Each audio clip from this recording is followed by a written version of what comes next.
तो दोस्तों, आज मैं जिस ड्रामे का एक्सप्लेनेशन शुरू करने वाली हूँ उसका नाम है बिहाइंड योर टच। एपिसोड की शुरुआत में हम स्कूल यूनिफॉर्म में एक लड़की को देखते हैं जिसका नाम बोंग ये बन था। दौड़ती हुई वो एक जगह पे पहुँचती है जहाँ एक कार का एक्सीडेंट हुआ था। पता चलता है कि कार में येबन की मॉम थी जिनकी डेथ हो गई थी। अपनी मॉम की बॉडी देखकर येबन बहुत रोने लग जाती है। येबन फिर अपनी आंटी के यहाँ रहने पहुँचती है जहाँ उसके ग्रैंडफादर भी रहते थे और उस एरिया के वेटरिनरी डॉक्टर थे। येबन की आंटी तो उसके आने से खुश थी, पर उसके ग्रैंडफादर उससे बात ही नहीं करते थे, जैसे उन्हें उससे कोई दिक्कत हो। येबन जब स्कूल के पहले दिन के लिए निकल रही थी तो उसकी आंटी बताती है कि उसकी मॉम की फ्रेंड की बेटी उसी स्कूल में पढ़ती है और उसी के क्लास में भी है। येबन उस लड़की से मिलती है और उसका नाम ओखोई था। ओखोई काफी बोल्ड पर्सनालिटी वाली लग रही थी। वो येबन से कहती है कि अगर कोई तुम्हें तंग करे तो बस मेरा नाम बता देना। आगे के कुछ सीन्स में हम देखते हैं कि येबन और ओखोई अच्छे दोस्त बन जाते हैं। येबन को अगर कोई क्लास में बुली करता था तो ओखोई सबसे लड़ने पहुंच जाती थी। येबन को एक लड़के पे क्रश था तो ओखोई ने ही उसके लिए उसे प्रपोज किया था, और जब उस लड़के ने येबन का दिल तोड़ दिया था तो ओखोई ने उसे अच्छे से सबक भी सिखाया था।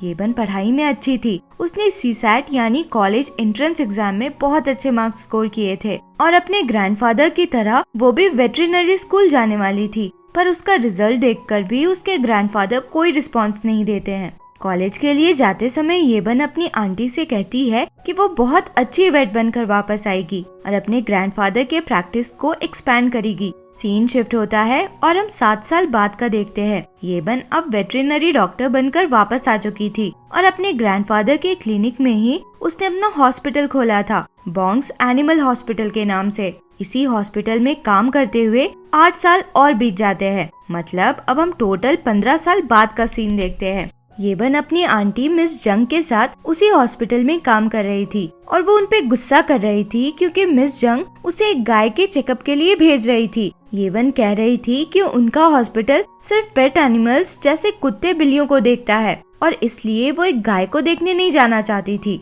मिस जंग उसे समझाती है कि कई सालों से उनका हॉस्पिटल अच्छे से चल नहीं रहा है तो उन्हें लाइफ स्टॉक एनिमल्स जैसे कि गाय और सुअरों को ट्रीट करना होगा। मिस जंग ने तो एडवर्टाइजमेंट के लिए पैम्फलेट्स भी छपवा दिया था। येबन जब डिस्ट्रीब्यूट करने के लिए निकलने वाली थी तो वो उसे बताती है कि आज रात मीटियर शावर होने वाला है जो 100 सालों में पहली बार होगा।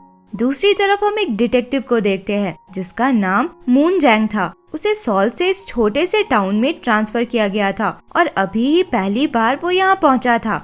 जैसे ही वो बस से उतरता है बहुत सारे लोग उसे पैम्फलेट्स देने लग जाते हैं। उसमें येबन भी थी जो अपने हॉस्पिटल का पैम्फलेट देती है। मून मन में सोचता है कि ये कैसा अजीब सा टाउन है। मून जब पुलिस स्टेशन पहुंचता है तो सारे डिटेक्टिव्स बहुत हड़बड़ी में कहीं निकल रहे थे। वो पूछता है कि कौन सा केस है तो एक डिटेक्टिव कहता है कि ये वायलेंट क्राइम्स यूनिट है तो वायलेंट क्राइम का ही केस है। तो मून भी उनके साथ जाने को पहुंच जाता है। एक डिटेक्टिव अपडेट देती है कि 3 को बचा लिया गया है पर ज्यादा लोगों के इंजर्ड होने के चांसेस हैं। एक जगह पहुंचकर सारे डिटेक्टिव्स अपनी कार से निकलकर रोड ब्लॉक करने लग जाते हैं। मून भी एकदम जोश में था। वो एक डिटेक्टिव से पूछता है कि ये क्या ड्रग रिलेटेड केस है तो डिटेक्टिव कहता है कि हाँ, ड्रग ही रिलेटेड है। फिर वो पूछता है कि कोई हॉस्टेज भी है क्या तो डिटेक्टिव कहता है कि हाँ, एक है। सारे डिटेक्टिव्स अब रोड के बीचों बीच खड़े थे और दूर से एक लड़की के चिल्लाने की आवाज आ रही थी। फिर हम देखते हैं कि दूसरी तरफ से एक गाय दौड़ती चली आ रही थी और उसके पीठ पे एक लड़की बैठी थी जो और कोई नहीं बल्कि ये बनी थी जो हेल्प के लिए चिल्ला रही थी। गाय को किसी तरह रोक लिया जाता है। फिर मून डिटेक्टिव से बोलता है कि ये तुमने तो कहा था कि ये ड्रग रिलेटेड केस है। तो वो कहता है कि हाँ, वो वेट उस गाय को इंजेक्शन ही तो लगा रही थी जिससे वो भागने लग गई। मून फिर दूसरे डिटेक्टिव से पूछता है कि ये वायलेंट क्राइम कैसे था तो डिटेक्टिव कहता है कि एक गाय इतनी भयंकर तरीके से भाग रही थी, इससे ज्यादा वायलेंट और क्या ही हो सकता है। मेरे तो हाथ अभी तक कांप रहे हैं।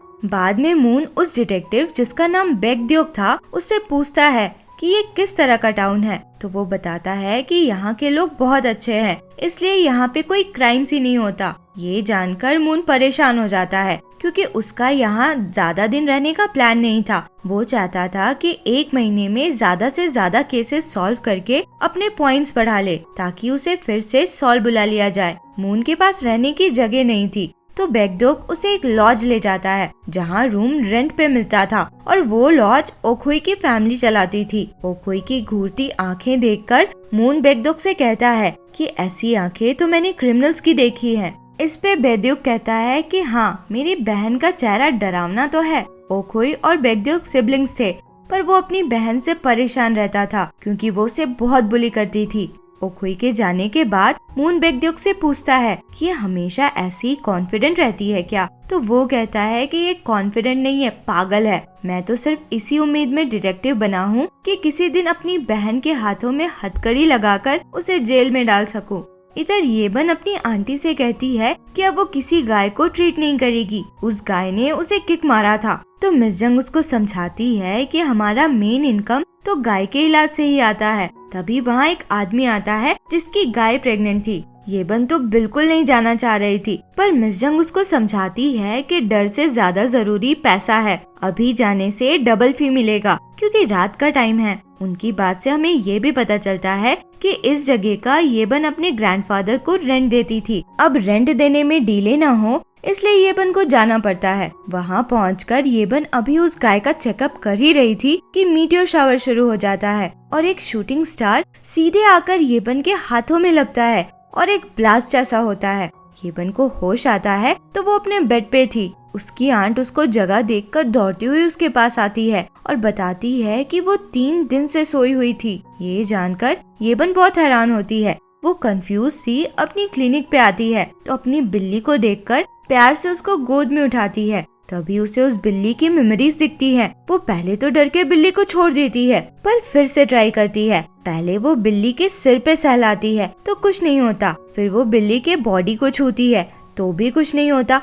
पर जब वो बिल्ली के बम को छूती है तो उसे फिर से बिल्ली की मेमोरीज दिखने लगती है। येबन एकदम डर सी जाती है। वहाँ पे एक डॉग भी था जो टेबल के नीचे देखकर भौंक रहा था। वो उसको गोद में लेती है तो उसे उसकी मेमोरीज भी दिखती हैं कि टेबल के नीचे उसका एक ट्रीट चला गया है।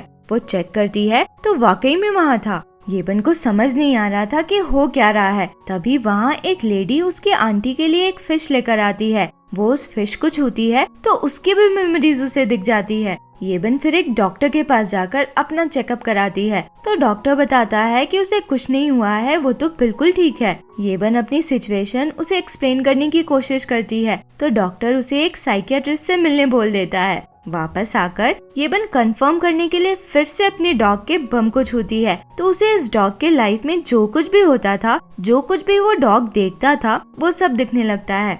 येबन को कुछ समझ नहीं आ रहा था तो वो ड्रिंक करने लगती है। तभी ओखुई वहाँ आती है। येबन उससे कहती है कि लगता है किसी स्पिरिट ने मुझे पजेस कर लिया है, मुझे अजीब सी चीजें दिख रही है। येबन अपनी सिचुएशन बताती है तो ओखुई को विश्वास तो नहीं होता, पर वो ऐसे ही कह देती है कि तुम्हें तो शामन से जाकर मिलना चाहिए। अगले दिन येबन शामन से मिलने पहुँच जाती है जिसका कुछ अलग ही अंदाज था। येबन के कुछ बोलने से पहले ही शामन कहता है कि मुझे पता है तुम बेहोश होने के 3 दिन बाद उठी हो और अब तुम्हें अजीब सी चीजें दिख रही हैं। येबन तो एकदम स्पीचलेस हो जाती है। शामन येबन से कहता है कि उसे शामन बनने के लिए चूज किया गया है। अगर वो शामन नहीं बनती है तो उसके और उसकी फैमिली के साथ बहुत बुरा होगा। पर येबन मना कर देती है कि वो शामन नहीं बन सकती। येबन वापस आकर अपनी क्लिनिक में ही थी तो बैद्योक उसके ग्रैंडफादर को लेकर आता है जो सीढ़ियों से गिर गए थे। येबन को शामन की बात याद आ जाती है और अगले दिन वो फिर से शामन के पास जाती है और शामन बनने के लिए रिचुअल्स करने लगती है। शामन कहता है कि उसे अपने अंदर के सारे दुखों को भुलाना होगा। येबन अपने दुखों की बात करने लगती है कि जब वो छोटी थी तो उसके डैड की डेथ हो गई थी। फिर जब वो हाई स्कूल में थी तो उसकी मॉम ने सुसाइड कर लिया था। उसके ग्रैंडफादर उसके मॉम डैड की शादी के एकदम अगेंस्ट थे, पर उसे उन्हीं के साथ रहने जाना पड़ा। वो बहुत अच्छे से रहती थी पर उन्हें वो बिल्कुल पसंद नहीं है। उन्हें इम्प्रेस करने के लिए ही वो वेट बन गई, पर फिर भी वो उसे नापसंद ही करते हैं। उसने तो हॉस्पिटल रीडेकोरेट करने के लिए लोन लिया था, पर अब पेशेंट्स की कमी की वजह से फाइनेंशियली वो बहुत मुश्किलों में है और अब अपने सारे सेविंग्स उसने शामन बनने में लगा दिया है। येबन के प्रॉब्लम सुनकर शामन भी थोड़ा इमोशनल हो जाता है, पर फिर वो येबन को एक रिचुअल करने को बोलता है जिसमें उसे तेज धार वाले कटर्स पे चलना था। येबन को हिम्मत ही नहीं हो रही थी, तो वो शामन से कहती है कि पहले वो करके दिखाए। शामन जैसे ही पैर रखता है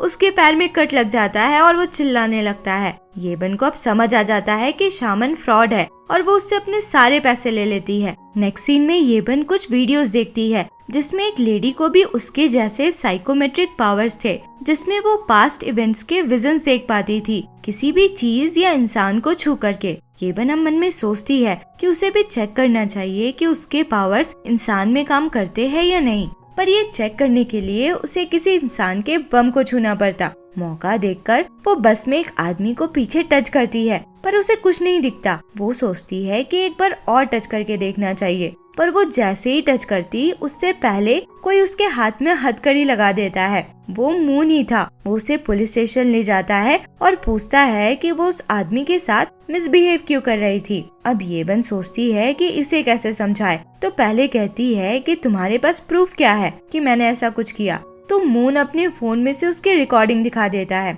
अब कोई ऑप्शन तो था नहीं, तो येबन कहती है कि मैं साइकिक हूँ। मून अभी के लिए येबन को छोड़ देता है और कहता है कि विक्टिम का स्टेटमेंट लेने के बाद फिर से उसे बुलाएगा। पुलिस स्टेशन से लौटती हुई येबन एक स्टोर जाकर लॉटरी टिकट्स को छूती है, पर उसे रियलाइज होता है कि उसके पावर्स इसमें भी काम नहीं करते हैं। अगले सीन में हम देखते हैं कि एक आदमी अपने डॉग को क्लिनिक लेकर आता है और बताता है कि कुछ दिनों से ये कुछ खा ही नहीं रहा है। डॉग की एज 15 साल थी, तो येबन को पहले तो लगता है कि उसकी एज की वजह से वो ऐसा हो गया है, पर जब वो उस डॉग के बम को छूती है तो उसके मेमोरीज में देखती है कि उसने जानबूझकर खाना छोड़ दिया था, क्योंकि उसे बुरा लगता था कि उसके लिए उसका बूढ़ा ओनर इतनी मेहनत कर रहा है। खाना नहीं होने पे अपने हिस्से का भी खाना वो उसे दे देता था, इसलिए वो मर जाना चाहता था ताकि उसके ओनर को और सफर न करना पड़े। येबन इस आदमी को ये बात बताती है तो वो इमोशनल हो जाता है और अपने डॉग से कहता है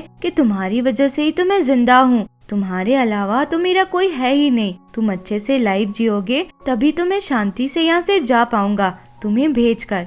फिर वो अपने डॉग को खाने को देता है और इस बार वो डॉग खाता भी है। जाते वक्त येबन इस आदमी को एक बैग भरकर डॉग फूड देती है और कहती है कि हमेशा वो इसका फ्री में चेकअप करेगी।